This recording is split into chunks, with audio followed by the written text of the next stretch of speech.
Шүд эрүүл бол би эрүүл гэж монголчууд ярьдаг. Тийм ч учраас шүдийг танан цагаан өнгөөр зүүрлэн хэл яриа хурцтоод уран ярууг бүрэн тэгш шүдээр илэрхийлэн үнэлдэг. Инновацийн эрүүл нэвтрүүлгийнхээ энэ удаагийн дугаараар бид манай улсад хийгдэж буй шүдний эрүүл мэндийг дэмжих зорилготой хэд хэдэн бүтээгдэхүүний тухай үзүүлэх болно. Хүний биеийн хамгийн чухал хэрэгтэй бол шүд. Ер нь хүний эрүүл мэнд бол амны үндэгээс эхэлдэг.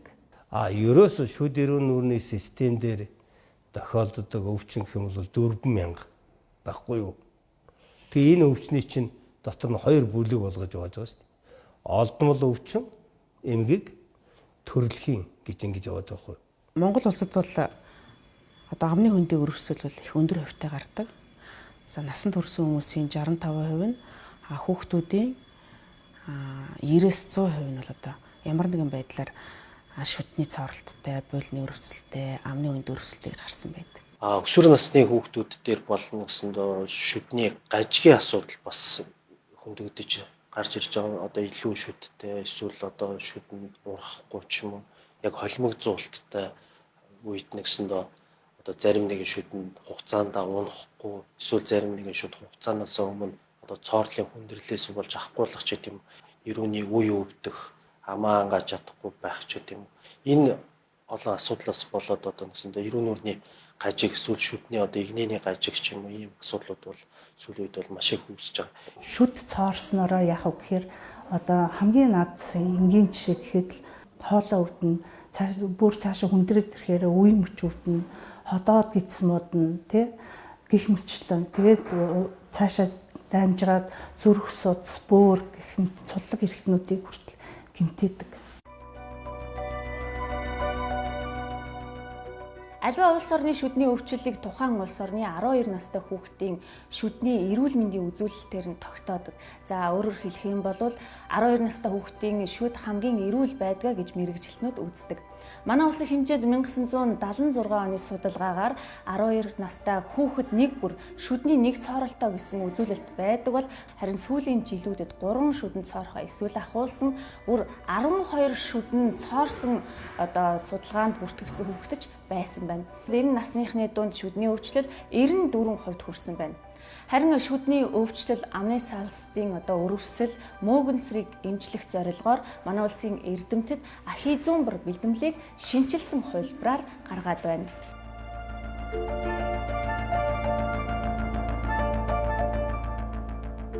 За энэ бэлтгэлийг анх хийхдээ бол докторийн ажлын хүрээнд судалгааны багийн хамт олон энэ эмийг одоо хийсэн. Энэ дөр бол Монгол оронд ургадаг Азийн төлөгч улс, Бадан, Арц гэсэн ургамлуудын эмийн бэлтгэл байгаа. За энэ бэлтгэлээр бид нар амны салстын тахилтад авт өрөвсөл гэж үүдэг. Тэр өрөвслийн үед бол эмчилгээ хийхээр анх судалгааг хийсэн. Судалгааны ажлыг бас зөвхөн бид нар Монголдо хийгээгүй. Японы Токушимагийн их сургуулийн амны микробиологийн тэнхимтэй хамтарсан судалгааг манай докторант маань одоо яг Японд очиж микробиологийн судалгаануудаа хийсэн байгаа. Амны хөндийн саласт бүрхөвчээр бүрхэгдсэн байдаг. Харин саласт нь хучуурид үндсэн болон доод давхарга гэсэн 200-аас 500 микрон зузаантай давхаргуудаас бүтдэг. Эдгээрт нь нэгт холбогчид цусны болон лимфийн судас, мэдрэлийн ширхэг, шүлсний булчирхаа байрладаг.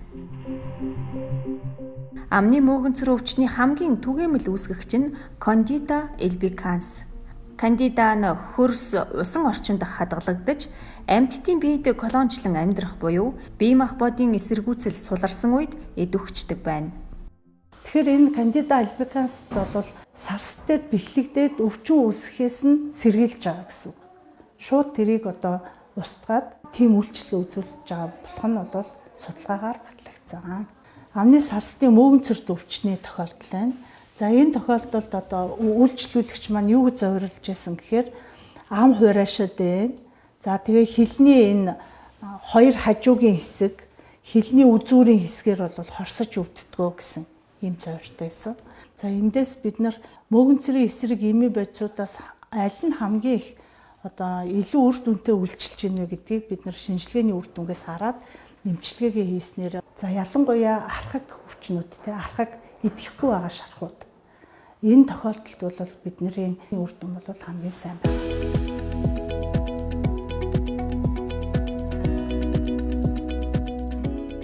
Энэ буйл дотроо нэг юм ингээд авчиж болохоор нэг юм мэдрэгдээд байхгүй.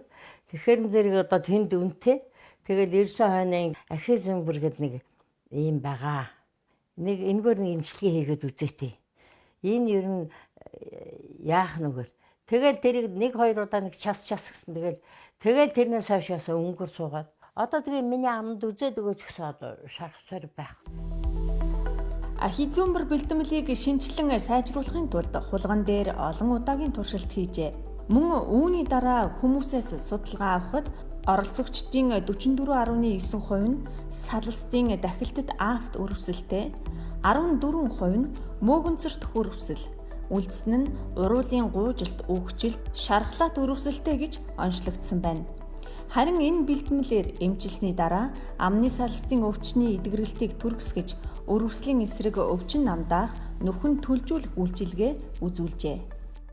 Таарч тохирохгүй одоо авагддаг шахмал шүтлбрүүд за одоо хэсгийн хүчин зүйлүүд одоо буруу тавигдсан ломбны улмаас одоо салст гэмтэх одоо шүдний хурц ирмгүүд байн гүрснээс салст гэмтэх энэ яадгүй гэхээр одоо салстын хучуур эдэн өөрийгөө хамгаалах үйл ажиллагааны улмаас зузаарч ин гэсэн үг. Зузаарч явж байгаа дараа нь энэ маань шархалдаг. Тэгээ шархлаад энэ бол хавтрын урдл өвчин учраас хамгийн аюултай. Бөөр гэхэд 2 байна, тийм ээ. Нүүд гэхэд 2 байна, тийм ээ. Жиг гэхэд 2 байна. А гэхдээ энээс давж ийм одоо 32 тоотой болдог энэ эргэтэн бол шүд. Тэгээ ийм олон байгаа болохоор ялангуяа манай монголчууд олон юмны нэг нь яг байхгүй болж илээ. Бусд нь байгаа юм гэдэг тийм одоо сэтгэлгээгээр юм уу? Одоо шүдэндээ анхаарал бол маш сул байдаг. Одоо би бараг 50-60 жил одоо ингээл одоо хүн үзэл ингээл номын үзэл явж штэ тий. Тэгэд энэ хандлага бол ерөөсөө монголчууд өөрчлөгдөхгүй л байгаа байхгүй. Тоодгүй.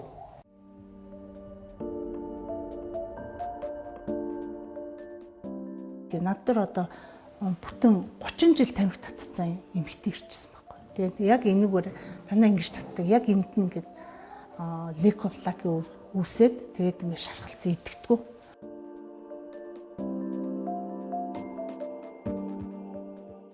Хэрвээ нөгөө тамхиа татсаар л байх юм бол хавдар болчихно. Тийм учраас тэрийг тамхийг болиулаад ахи сүмбрээр эмчилгээд маш хурдан хугацаанд идэгдсэн байна.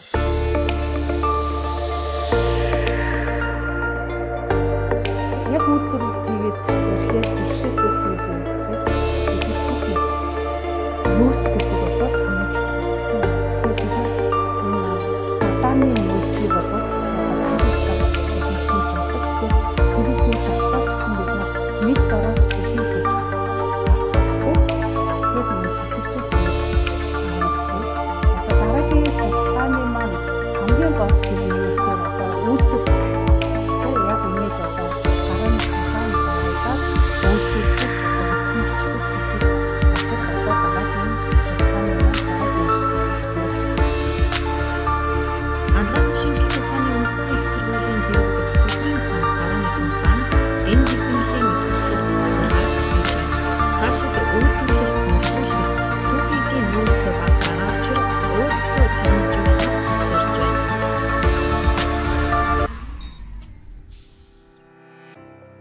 Америк нэгдсэн улсын Пенсильвани мужийн ангаах ухааны их сургуулийн эрдэмтэд эмийн сангуудад жаргуугаар зарагддаг ам зайлагч нь хүний амны вирусыг устгах чадвартай эсэхтэр судалгаа хийсэн байна. Ингэхэд 30 секундээс 2 минутын хооронд хүний аманд байгаа бактерийн одоо 90 гаруй хувийг устгах байсан байна. Тэгэхээр шүд эрүүл байхад ам зайлагч маш их үүрэг гүйцэтгэдэг байна. Ам зайлагч нь шүд цоорлыг одоо хамгаалаад зогсохгүй бактерийг эрс бууруулах, үржлийг нь зогсоох удаашруулахад маш их үүрэг гүйцэтгэдэг юм байна. Манай улсын хувьд Мон гэрийн Такара гарааны компани ам зайлагч болон хоолой хүлэмжлийн туршилтыг амжилттай хийж байна. Өдөр тутамдаа шүдээ угаахаас гадна ам зайлагчийг тогтмол хэрэглэхийг эмч мэргэжилтнүүд үргэлж зөвлөдөг. Ам зайлагч нь шүдний чулуу цоорлоос хамгаалж, бактери болон тэдгээрийг ялгаруулж буй хүчлийн нөлөөг багасгадаг байна. Манай лабораторийн хувьд болохоор одоо Монгол орныхоо эрсдэс, уур амьсгалд одоо олон жилийн турш байгалийн шалгарлын явц тасан зогсож ирсэн биологийн нөөц, ургамал микроорганизмыг судлаад тэндээсээ одоо бид нар суур судалгаагаа хэрэглээнд нэвтрүүлэх инновацийн чиглэлийн судалгааг бол хийж байгаа. Тэгээ энэ хүрээндээ бол бид нар ам зайлах бэлтгэл хийхийг бол 2018 оноос эхлээд зориод явж байна. Гаргаж байгаа бүтээгдэхүүн маань болохоор хүний биед ерөөхдөө хортой юу, хоргүй юу гэдгийг тогтоох судалгаа ерөөхдөө мал эмнэлгийн хүрээлэнгийн ийм хор судлалын лабораторитой хамтарч хийгээд за үүнээсээ хойш болохоор одоо удаан хугацаанд тухайн эм бэлтгэлийг болохоор хүн болон амьтанд ерөөхдөө хэрэглээд ямар нэгэн хоруу чанар байна үүдийг 80-аад хулганы үгэнд ашиглаад судалгаа хийхэд ямар нэгэн одоо гаж хоруу нөлөө бол илрээгүй. Монголдо үйлдвэрлэхээр зэхэж байгаа энэ ам зайлагчийг судалгааны багийнхан импортын 20-од бүтээгдэхүүнтэй харьцуулан шинжилж судалжээ. 2 ургамлыг бол бид нар энэ ам зайлагчиндаа бол оруулж байгаа. Өвчин үүсгэж микроорганизмууд гадна талаараа биофильмийн давхраа үүсгэж полисахаридын бүрхүүл. Тэр үед нь болохоор антибиотик уусан ч төдийлөн сайн үр дүнд хүрдэггүй. Тэгэхээр манай энэ цомцод бэрцэцэг ургамал бол тэр полисахаридын бүрхүүлийг устгах үйлчлэгээд нь бол судалгаагаар тогтоогдсон. Нөгөө ургамал нь болохоор бактери эсрэг идэвхтэй үйлчлэгээтэй ургамлаа. Тэр бактериудыг биофилийн бүрхүүлээр бүрхэгдээд ингээ өөрийгөө хамгаалсан энэ цохилтолгойг бол нэг ургамал нь устгаад тэгээ устгасан үед нь болохоор тэр бактерийн нөгөө ургамал нь хөхүүлэх ийм үйлчлэгээтэй бэлтгэл байгаа. Амны салстын гэмтэл нь механик болон химийн гаралтай байдаг. Гэмтлийн шалтгаан нь аль нь ч бай, цочмог, архаг болон хувирах нь хурдан. Өөрийн орны орчин нөхцөлд тохирсон бүтэц найрлага бүхий ам зайлагчаа судлаачид 2 тусдаа савлгаатаагаар хийжээ. Яагаад хэрэглэхийн өмнө холж ийнэ гэхээр энэ Монгол догор гэдэг бактерийг устгах үйлчлэгээтэй энэ эмийн ургамалд агуулгадж байгаа нэгдэл нь болохоор их амархан хувиралд орчдөг. Тийм учраас бид нар яг хэрэглэхийн өмнө энэ 2 бүтээгдэхүүнийг хойлоод хэрэглүүл илүү үр дүнтэй гэж судалгаагаар гарч ирсэн юм аа. Сүүлийн үед Монголд хоолойн өвчлөл ихссэн. Үүнийг дагаад антибиотикийн хэрэглээч өндөр болсон. Антибиотик нь биед байгаа муу болон сайн нянг бүгдийг нь цуг устгадаг болохоор гэдэсний бичил орчинг өөрчилчихдэг. Энэ нь эргээд дархлаа, хоол боловсруулах эрхтэн тогтолцоо, оюун ухаан, зан төлөвт сөргөөр нөлөөлдөг. Монгол улсын их сургуулийн Монгрийн Такара гарааны компанийн судлаач залуус судалгаагаа өргөжүүлэн хоолон өвчнөөс урьдчилан сэргийлэх хүлхмэлийгч туршиж байна. Манай оюутнууд л голчлон хийж байгаа шүү дээ. Би удирдаал, чиглүүлээл одоо юмыг заагаад явж байгаа. Тэгээ манай оюутнууд хавдар судлалын үндэсний төв дээр тэнд ирж байгаа хүмүүсийн хоолойноос арчтас аваад хамтраад энэ бүтээгдэхүүний бол одоо суур судалгаа эхэлсэн. Монгол хүний хоолойн гүйсэн орчхайн тэр үүслийг үүсгэж байгаа бактерийг одоо бид судалгаагаар нээж илрүүлсэн. Энэ бактерийн эсрэг яг үйлдэлтэй одоо энэ бактерийг дарангуулах чадвартай ийм бүтээгдэхүүн байна. Энэ нь болохоор хоолойны хөнгөн үеийн өрөвслийг үүсгэж байгаа бактериуд, хүнд үеийн өрөвслийг үүсгэж байгаа бактериуд дээр ч гэсэн нэлээд өндөр идэвхтэй байсан. Хоолойны хүнд үеийн өрөвсөлд бид пенициллинийг хэрэглэх, цусаар дамжин бусад эрхтэнг өвчлүүлэх буюу системийн өвчлөл үүсэхээс өмнө ямар нэг арга хэмжээ авахыг оролддог. Бидний ярьж заншснаар ангиныг үүсгэдэг бета-стрептокок пиоженс бактерийг хүчтэй дарангуулах бичил организмыг энэ залуус нээн илрүүлсэн нь үнэхээр том амжилт юм. Бидний энэ хоолойны хүлхэмлийн одоо найрлаганд орж байгаа микроорганизм байна. Актиномицит гэдэг ургамлын дотор амьдарч байгаа микроорганизм байгаа. За энэ актиномицитээс бол орчин үед хэрэглэгдэж байгаа, дэлхийд дахинд хэрэглэгдэж байгаа бүх антибиотикийн 70% бол гаргаж авсан ийм микроорганизм байгаа. Өөрөөр хэлбэл бактериэс гаргаж авсан одоо энэ 2 дахь нийтлүүдээр ирэхдээ хийгдсэн ийм бүтээгдэхүүн байна. Тэгэхээр яг үүнтэй төстэй нийтлүүд бүтээгдэхүүн болохоор харьцангуй ховор. Байгаанууд нь их хвчлэн химийн арилгатай нийтлүүд байгаа байхгүй. Тэгэхээр шууд яг харьцуулах нийтлүүд ирэхдээ ховорхон.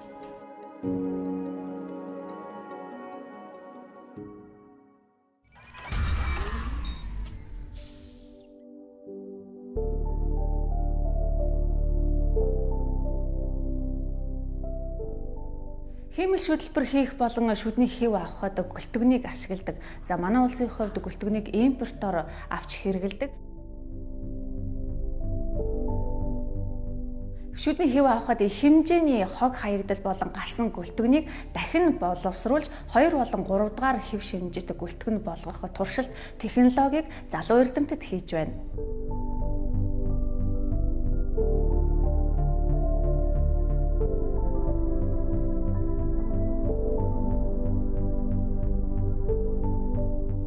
Нүүр ам судлалын практикт ер нь бол 1-5 гэсэн 5 төрлийн гүлтгэн байдаг.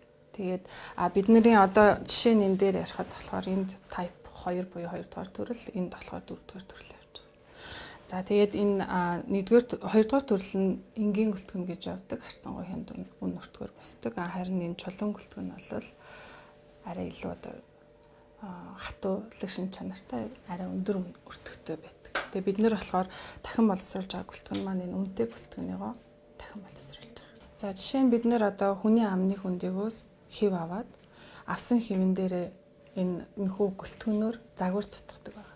Ингээд цутгасан загвар дээрээ бид нар энэхүү одоо химийн шүдийг хийдэг. Ингээд химийн шүдийг үйлчлүүлэгчэд өгснөөс хойш энэ гүлтгэн бол хог болоод хаягдана. Улсын болон хувийн бүх төрлийн шүдний эмнэлгүүдээс энэ хог өдөр тутам гарч байгаа.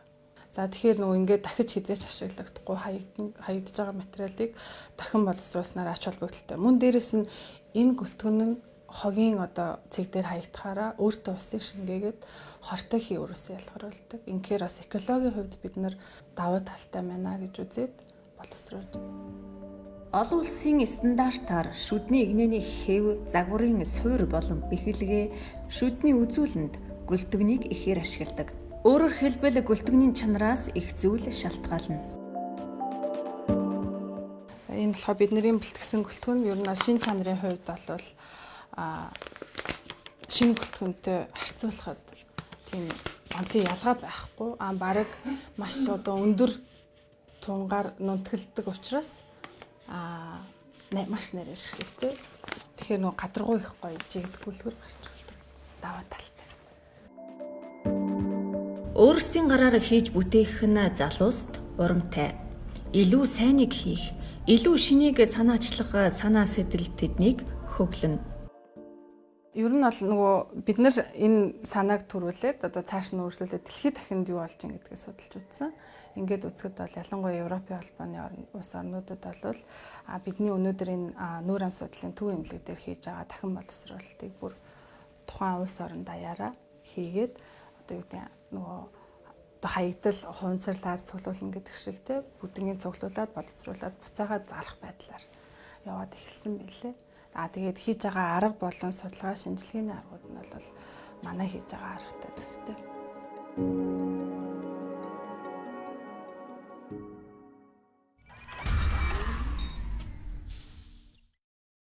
Шивэд улсад гэр бүлүүд нь 7 хоногийн тогтсон нэг өдөр чихэр болон амттны төрлийн зүйлс иддэг юм байна. Эцэг эхчүүд нь хүүхдийнхээ чихэрлэг хоол хүнсний хяналтыг хийдэг гэсэн үг. Харин манай улсын хувьд чихэрлэг хоол хүнс ундааг ямар ч хяналтгүйгээр дуртай үед нь хүүхэд идэ гэж нэхэх бүрд нь өгөх тохиолдол их байдаг. За мөн шүдний цоорол гажгийн бас нэгэн асуудал үүсгдэг одоо шалтгаан болвол одоо зөөлөн хүнс хэрэглэдэг. Хатуу зүйлс хэрэглээгүй улмаас одоо шүдний эрдэс чих үйл явц удаашрах буюу шүд өвчлөх цоорох эрсдэл эндээс үүсдэг юм байна. За миний охин цайгаа унаа.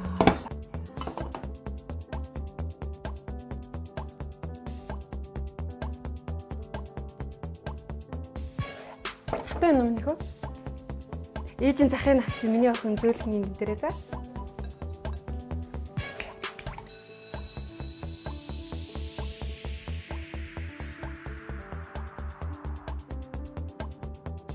Хатаа юм яахан. Сайн ажиллаад идээрэй за. Хатаа юм чинь шүдэн сайн гэдэг байхгүй юу?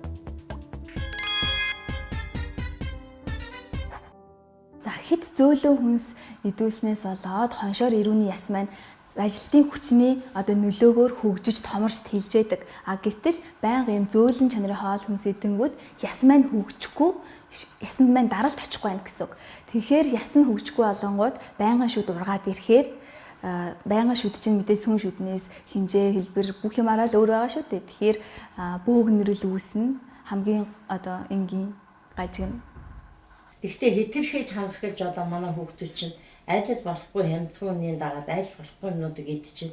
Эргээд тэр нь өөрт нь амьдралд нь эмчилж байгаа эмчт нь орчинд нь тэр бүх юмд нөлөөлж байна.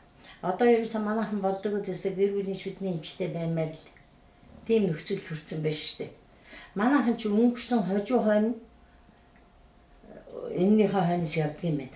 Тэгээд ингээд сууж очиж хамгийн гол нь тууштай явахгүй. Эмчилгээгээ дундаас нь таслаад болж байгаа. Би өнөөдөр шүдээ үзүүлээд гой болоод маргааш буцах хэрэгтэй. Миний араа ажил хэцүү. Гих мэтээр ингээл явждаг байхгүй. За тэгэхээр л монголчуудад юу хэрэгтэй вэхээр оюун сэтгэлгээнд энэ шүд гэдэг чухал юм аа.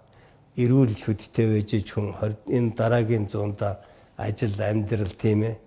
Одоо юу гэдгийг тэр юм сайхан жигд бол нэг энэ маш их одоо тийм ухуулах, сурталчилгааны синхруулах ажил маш чухал. Нэг хөө цагаан утсан бил очиж шүдээ гоочих. За, явах цаг болж шүү хоёлаа.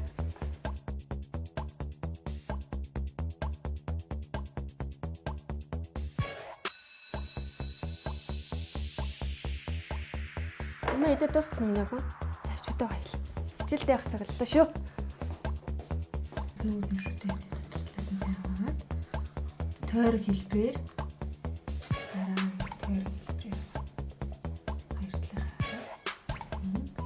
үүдэн шүдээ минь яг басаа гоё.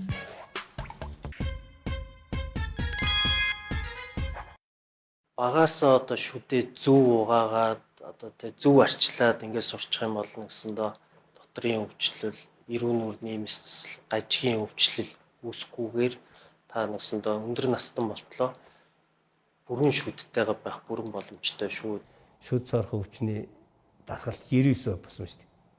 Тэгээ тэр нь хүүхэд дотор эзлэх нь их байж таарна шүү дээ. Ингэхээр одоо энэ бол үнэхээр одоо харанга. Монголчуудын эрүүл мэндэд одоо харангыг бол маш их дэлдэж шүү дээ тийм ээ. Цоорсон шүдтэй хүүхдийг эрүүл шүдтэй хүүхэдтэй харьцуулахад өсөлт хөгжлийн үзүүлэлт нь хоцрогдсон. Биеийн жин нь 1.6 кг-ийн зөрүүтэй, өндрийн үзүүлэлт нь 1.8 см-ийн өөрчлөлттэй байгааг судлаачид тогтоосон байна. Шүд байна гэд илүүдэхгүй, байхгүй гэд дутахгүй мэт бид авирлана. Гэвч ямар ч өндөр технологи жинхэнэ шүдийг орлохгүй учраас шүдээ сайтар хайрлах дадлыг бид бий болгох нь үнэхээр чухал байна. 0-аас 17 насныханд амны хөндийн үзлэгийг хийсэн байгаа. Сая 240 мянга орчим хүүхэд хамрагдах ёстойгоос үүний талаас дээш буюу 53% нь бол хүүхдүүд хамрагдсан байна. За энэ үзлэг шинжилгээнд орсон хүүхдүүдийг тэргүүлэх өвчлөлийг авч үзвэл 76.3% нь 3-аас 5 шүдний цоролтой гэсэн одоо статистик үзүүлэлт байна. За мөн одоо 2.9% нь шүдний гажигтай байна гэсэн одоо хамгийн сүүлийн 11 дугаар сарын 30-ны статистик үзүүлэлтээр ийм том мэдээлэл байна.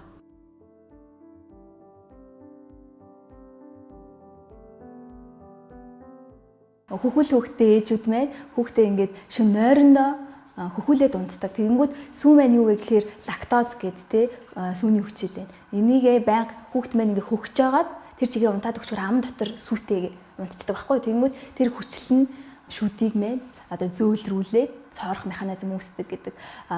Хөхөөл үеэс балаад одоо энэ үүдэн шүднүүдийн хүзүүж хэсгээр тийм цоорол үүсдэг.